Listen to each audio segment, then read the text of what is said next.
The changes to the Tory party frontbench may have grabbed headlines earlier this week, but there's going to be some turnover on the opposite side of the Commons too, after a sizable Labour rebellion against leader Keir Starmer's stance on Gaza.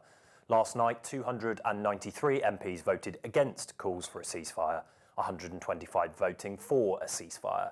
And whilst the Conservatives voted in force to reject the amendment, rejecting a ceasefire, Labour was split between those calling for a ceasefire and those who stood with their leader's position by abstaining from the vote. Starmer has only called for humanitarian pauses in the conflict between Hamas and Israel to allow aid to reach those in need. His thinking is that a ceasefire would not be the right course of action because it would put the conflict on pause, which would embolden Hamas and allow the terrorist group to re-strengthen.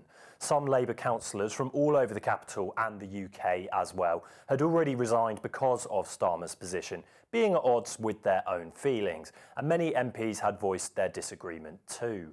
And ahead of last night's vote, Starmer's attempt to present a united front and quash any threat of rebellion was by signalling that he'd sack any of his shadow cabinet and shadow ministers if they backed the ceasefire call.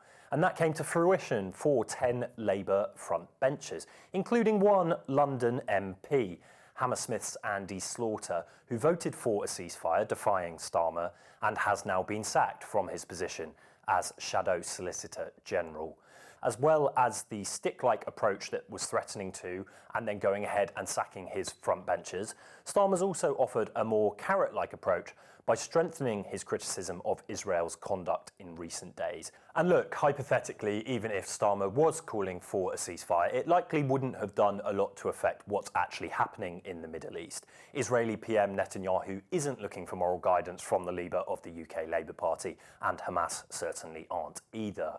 But by not calling for a ceasefire, he's opened up a few rifts in the party.